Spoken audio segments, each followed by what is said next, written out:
नमस्कार, ये आकाशवाणी शिमला है। अब आप राजकुमारी चंदेल से कोविड-19 पर विशेष समाचार सुनिए।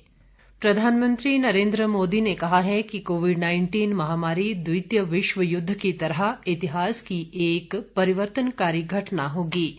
वे कल इटली के प्रधानमंत्री के साथ वर्चुअल द्विपक्षीय शिखर बैठक में बोल रहे थे। प्रधानमंत्री ने अपनी टिप्पणी में कहा कि दुनिया को स्थितियों के अनुसार ढालना होगा और इसके कारण उत्पन्न अवसरों और चुनौतियों दोनों के लिए तैयार रहना होगा। नरेंद्र मोदी ने कहा कि विश्व के अन्य देशों को जब कोरोना वायरस की जानकारी मिल रही थी और वे इसे समझने की कोशिश कर रहे थे, तब इटली इससे जूझ रहा था। उन्होंने कहा कि इटली ने पूरी तत्परता से और सफलतापूर्वक स्थिति पर नियंत्रण किया।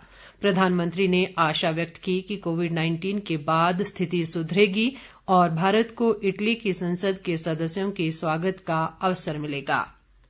मुख्यमंत्री जयराम ठाकुर ने कहा है कि प्रदेश में कोरोना से मरने वालों की संख्या में वृद्धि को देखते हुए सरकार एहतियाती कदम उठा रही है। उन्होंने कहा कि सरकार ने कोरोना जांच बढ़ा दी है, जिससे कोरोना पॉजिटिव लोगों का जल्द पता चल सकेगा। मुख्यमंत्री ने उम्मीद जताई कि आगामी दिनों में इसका असर देखने को मिलेगा। जयराम ठाकुर ने कहा कि सरकार शादी जैसे कार्यक्रमों में ज्यादा सख्ती नहीं करना चाहती, इसलिए लोगों को भी इस बारे में स्वयं अलर्ट रहना चाहिए। उन्होंने प्रदेश के लोगों से कोरोना बचाव के नियमों का सख्ती से पालन करने और भीड़ से बचने का आग्रह किया है।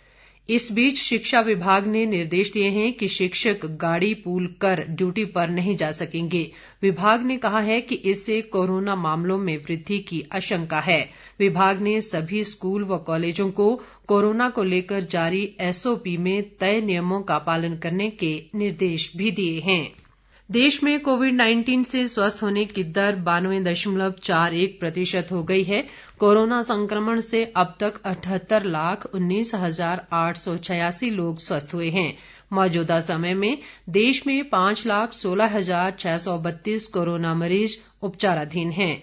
देश में कोरोना संक्रमण की कुल संख्या 84,62,080 तक पहुंच गई है। संक्रमण से अब तक देश भर में 1,25,562 लोगों की मौत हो चुकी है। भारतीय आयुर्विज्ञान संस्थान ICMR के अनुसार देश भर में अब तक 11,65,42,304 लोगों की कोरोना जांच की जा चुकी है। पिछले 24 घंटों के दौरान 11,13,209 कोविड नमूनों की जांच की गई। इधर प्रदेश में कोरोना संक्रमण के मामलों में वृद्धि जारी है और ये संख्या बढ़कर 24,239 हो गई है। पिछले 24 घंटों के दौरान प्रदेश में कोरोना के 430 नए मामलों की पुष्टि हुई है, जबकि 253 रोगी स्वस्थ हुए हैं। स्वास्थ्य विभाग द्वारा जारी बुलेटिन के अनुसार मौजूदा समय में प्रदेश में कोरोना के 3,841 सक्रिय मरीज हैं और 20,016 रोगी अब तक स्वस्थ हो चुके हैं।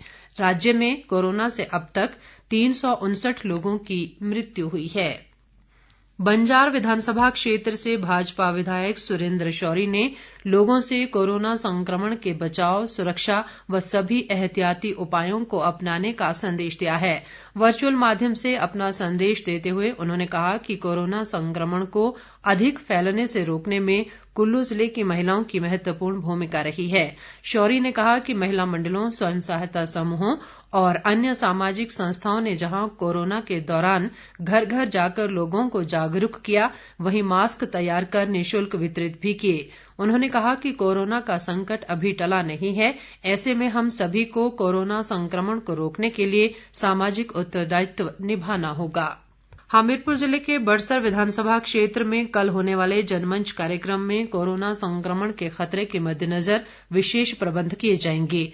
उपायुक्त देव श्वेता बानिक ने बताया कि कार्यक्रम के पंडाल में प्रवेश और बाहर निकलने के लिए अलग अलग व्यवस्था की जाएगी। इस दौरान थर्मल स्क्रीनिंग, सैनिटाइजर और मास्क का प्रबंध किया जा रहा है। सभी विभागों के काउंटरों और पंडाल में कुर्सियों के बीच पर्याप्त दूरी रखी जाएगी। उपायुक्त ने कहा कि 65 वर्ष से अधिक आयु के वरिष्ठ नागरिक, गर्भवती महिलाएं, छोटे बच्चे और जुकाम बुखार जैसे लक्षण वाले लोग जनमंच में न आएं।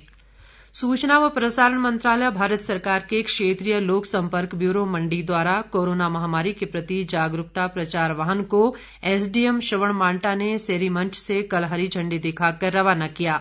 ये प्रचार वाहन 5 दिन तक जिले के विभिन्न क्षेत्रों में जाकर लोगों को मास्क पहनने, बार बार हाथ धोने, 2 गज की दूरी का पालन करने के बारे में जागरूक करेगा।